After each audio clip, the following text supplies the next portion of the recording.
So, alright, y'all, welcome to the Chris Show. You know, it's been a real crazy week, news week. There might be a potential World War III happening. I'm going to give you the information. Is it actually going to happen, or are people fabricating it? What's really going on? I'll let you guys know. DaBaby was in the news last week. He robbed someone. Not just anyone, a promoter that didn't pay him for what he was owed. So he tried to take it into his own hands. I'm going to give you the information on that and whether DaBaby's still in jail or not. Also, we have Ari Lennox. She makes really good soulful music, but she's also a person that tends to be on social media and monitors what people say about her. Last week, someone compared her to a Rottweiler, a Twitter troll, and she took it to heart and went on Instagram and ranted about it. I'm going to go information. She's not wrong for ranting, but she's also a person that's been pretty vocal and complaining about a lot of things. She didn't win a Soul Train award, so a lot of people are starting to see her as whiny. So she doesn't go the path of Wale. So I'm going to talk about that and what Ari needs to do going forward. And lastly, Rihanna was in the news for not being in the news. And that's the instance of her not dropping her latest album. She promised she would drop it in 2019. But as we all know, it's a new decade and we did not get a new Rihanna album, so her fans are pretty upset. I'm going to talk to you and see if she's responded or said anything in regards to that. But be sure to tune into the Chris Show this week. If you were hiding under a rock the last few days, then maybe you didn't hear about a US drone strike. And this drone strike attack led to a death of a top Iranian official. The person that died was General Soleimani, and he's second in command to Iran. Many of them thought he could potentially become the president of Iran one day. So either way, he was someone of high power and high importance to Iran.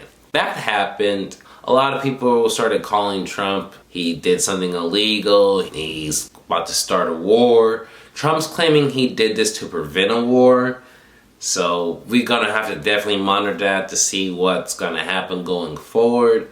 But Iran, as expected, has said they're definitely going to retaliate. When they're going to retaliate, who knows? That's what I'm saying. This puts everyone at unease at this point. Especially living in one of the bigger cities like LA, New York, San Fran, or Chicago. I would be really unease right now because who knows what they're going to do. Are they going to do some airstrike thing? Are they going to try and attack US people on lands of other countries? Are they going to attack the US people that are currently on our end? Or are they actually going to attack us at our home base? Who knows? But either way, US and Iran have had beef for decades. This has always been ongoing. Someone does something every few years. It never really sparks into a full-on war. So yeah, US and Iran have never been the best of buds. They've never been a country that we consider them allies. We've more so been opposed against them. People are saying Iran's revenge tactic is going to be on a smaller scale, but what reports are and what actually happened, who knows? Many are projecting this is going to fall short of an all-out war, but if a war was to take place, Iran has the backing of Russia, and they probably have the backing of China. So it wouldn't be an easy war. Yes, US definitely has some people that are going to back them up. We typically have Canada or England and some of the other countries in Europe, but I don't even want to think about that or get to that point until we're actually there. Let's hope that Trump's actually right. This actually prevented a war, not started a war. But if it does start a war, Trump, you have tweets in the past of you saying Barack was going to start a war in Iran to keep himself in presidency. You just have Barack doesn't know how to negotiate, so that's why he's going to have to attack. All these old tweets and cryptic things about Obama, they're actually happening in your term now. It's really ironic when you think about it. People don't act like Obama never got his hands dirty, but if you looked up Libya or any of the things he did in regards to that, any president gets his hands dirty. It's whether you prevent us from going to a war or what actually happens afterwards. Did we go to war with Libya or did any of that stuff happen? No. So that's why Barack stuff was just pushed under and people didn't want to talk about it. But Trump, unfortunately, has put himself on this pedestal where everything he does gets talked about because he made himself be talked about. So we are going to be a little more analytical of it, and was this the right move? To say this was the wrong move or right move, you can't say that today. This is one of those we got to analyze what goes on in the next month or two. If Iran's retaliation is so big and cryptic that it actually causes us to go to war, then yeah, Trump, you failed. This was awful. But if this was just, it actually killed the guy, he's no longer a threat, Iran doesn't really retaliate to the level that we deem that it's okay to go to war, then I would actually say he did what was right last week. You can't always criticize a president even though you hate him, and you can't always think that he's right when you like him. When you do that and you're always against him or always for him, that's what's wrong with this country. That's why we never grow, because you only see the left or you only see the right. But if Trump did this thing in Iran, we don't go to war with him, then yeah, we actually did do good. But if we go to World War III and people are worried about being drafted, if we get to that point, then yeah, Trump, you're a dumbass and you failed. But this is a wait and see mode. Also, Soleimani led brutal repression and people that protest Iran. Thousands of civilians have been killed. So yeah, getting rid of him actually really is a good thing. And US claims we're ready to retaliate if Iran retaliates. That's what I'm saying. Like, everything is a bunch of talk this, talk that, maybe war this, maybe war that, maybe Trump did it wrong, maybe Trump did it right, did he abuse his power as a president, did he not? What does any of this matters? All that matters really, do we go to war? And if we do go to war, you're an idiot. If we don't go to war, you did the right thing. It's that simple, but we gotta wait and see. So there's been two things that I've noticed since then. One, I'm going to read this warning that the U.S. said. Let this serve as a warning that if Iran strikes any Americans or any American assets, we have targeted 52 Iranian sites, represented the 52 American hostages taken by Iran many years ago, some at a very high level and important to Iran, and that the Iranian culture and those targets and Iran itself will be hit very fast and very hard. We're definitely going to have to monitor this. But the scary thing is, Iranian hackers last night, these Iranian hackers broke into a US government website operated by the Federal Depository Library Program and hacked into face. I'm gonna show you the picture and the hacking of the face and the video. If you're watching this on the podcast, I'll leave the link in the description for you guys to look. But either way, these hackers got into a government website, was able to hack, put a face of Trump being punched with Iran's flag. So that was their cryptic warning to Trump and America. This is just a very uneasy time. Tell your loved ones you love them. If you don't get to see them. If you have people that are in the military in your family, definitely be praying for them. I've already heard that some troops have been deployed.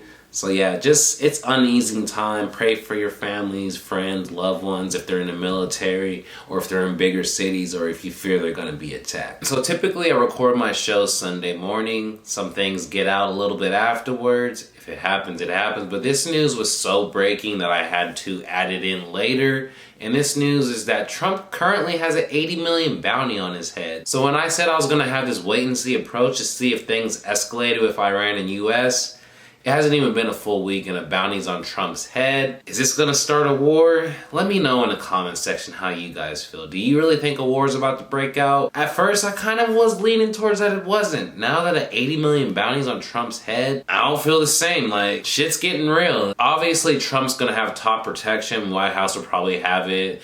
They're gonna be full-time 24/7 scale. But the fact that the known bounty is out there, Trump, you might have started something you can't finish, and that's not good. So DaBaby got hauled and arrested in Miami. He was meeting with a promoter. The promoter was supposed to owe him thousands, but he didn't have it. So DaBaby took it into his own hands, robbed him for his 80 bucks, beat him up. Don't forget the most disrespectful part about all this.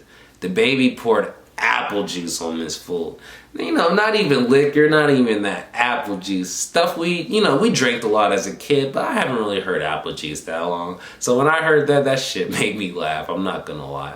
DaBaby also took his iPhone 7. So basically, he was like, you're not gonna give me my money, I'm gonna take what's yours to at least reclaim some of my money until you give me the rest of my money. You know how things are when people try and take stuff into their own hands. Then things got out of control to the point that 7 cops showed up and arrested DaBaby and charged him with battery. This promoter, why are you shorting DaBaby thousands of dollars? You should know what's gonna happen if you're doing that. Have anyone not seen DaBaby's videos? He clearly is about the shit he says. He's put hands on many of people that have wronged him. If you wrong him, he gonna do what he gotta do. Also though, DaBaby, you too famous for this. At this point, you need to have people or bodyguards or some little people handle that situation. You shouldn't be handling that situation directly. So you being in jail for that. Also, when DaBaby got locked up for that, he had a warrant for his arrest with an altercation that happened way back in Texas. So with that happening, he was held without bond at that time because they needed to do more investigation or what's gonna happen. The promoter handed DaBaby $20K when he felt he was owed $30K.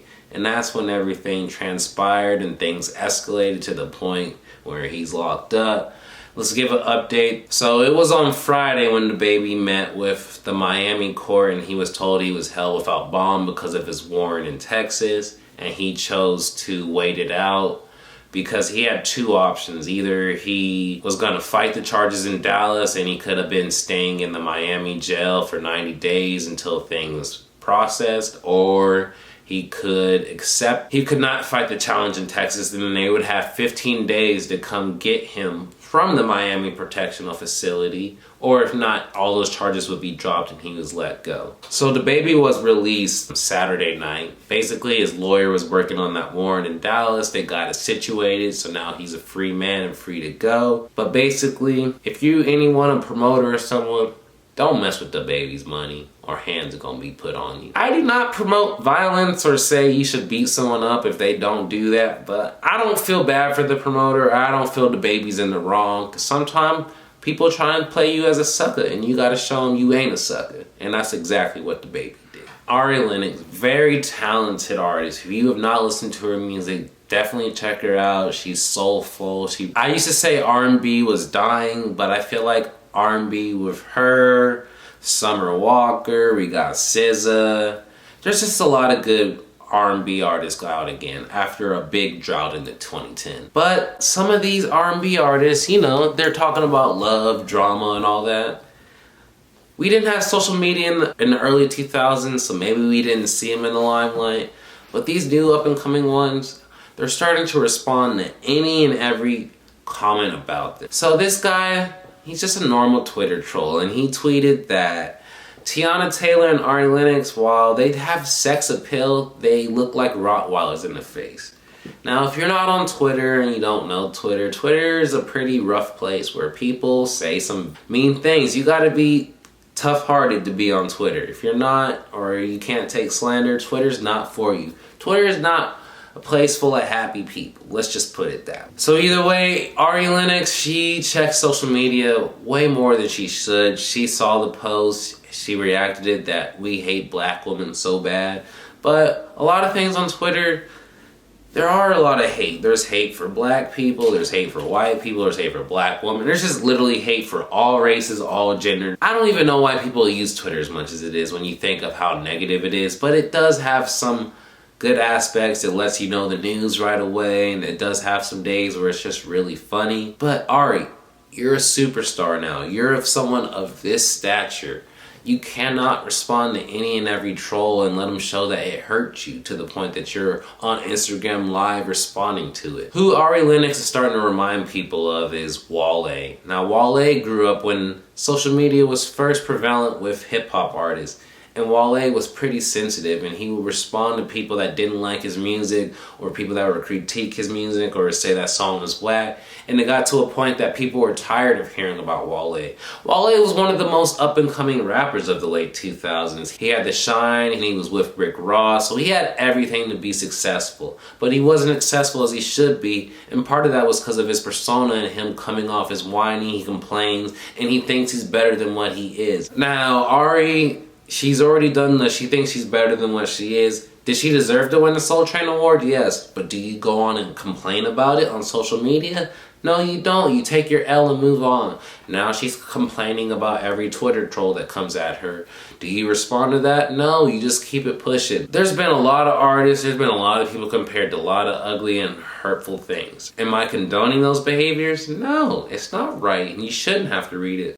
But should you respond to it? No. It gives trolls more fuel and more ammo to be like, I want to be that next person to get a reaction out of Ari, so I'm going to say some hurtful shit. Maybe she'll respond to me.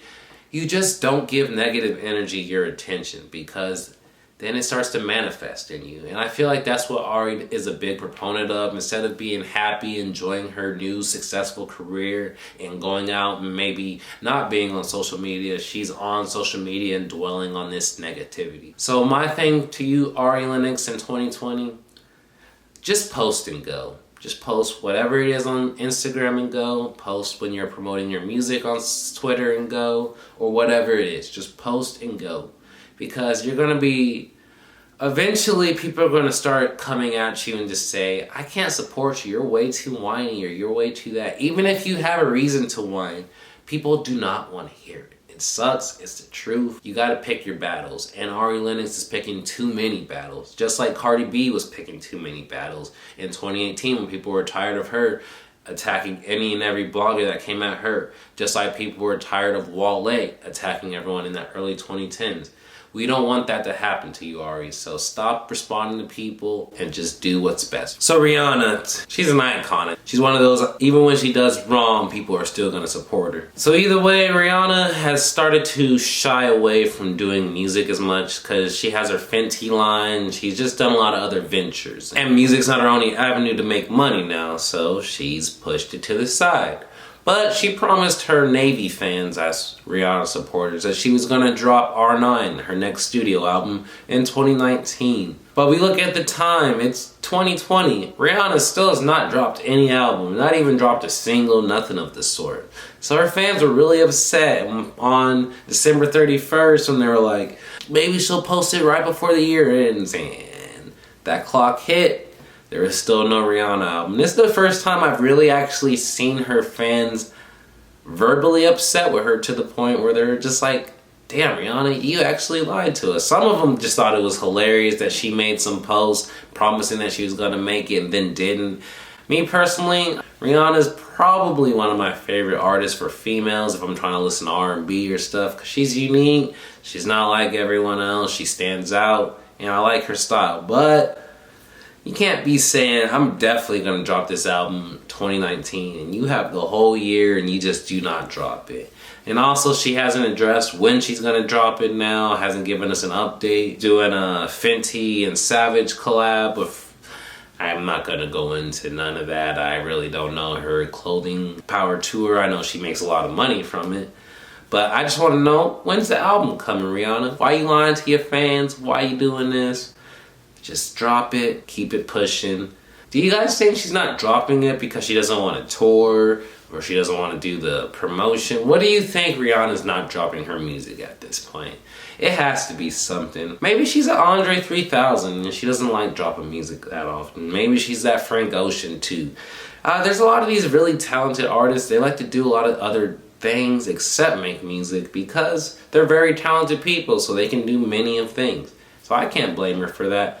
But you can't promise to drop an album and not drop it. So Rihanna, give us that album. The sooner the better, but we need that album, Rihanna. We need it as soon as possible. So yeah, this week, like I said, with the whole airstrike, Soleimani dying, potential World War III, it really is a crazy week. There's no set in stone there's going to be a war. There's no set in stone Iran's going to do a big scale attack. It might be a small scale attack. We might not retaliate. Who really knows what's going to happen? But either way, you need to be alert. You need to be on notice. And it's okay to have that little bit of unease because we all have it. When something this big is looming, it definitely has a trickle-down effect. Also, DaBaby, you don't need to be handling your stuff like that. Hire someone or hire one of your bodyguards or have one of your boys handle this so you aren't getting arrested for stuff like this going forward. Ari Lennox, just put on a tougher skin. I know it's hard. I know these people are terrible, but you're talented and we don't want that to take away from your music. So just do you, post and go. And lastly, Rihanna, just give us the album. No more promises, all that. Just give us the album. So like always, Chris is posting up on Mondays. Don't forget to subscribe, turn on the notification bell, share this video with your friends if you enjoyed it. This Chris, I'm out. This beat.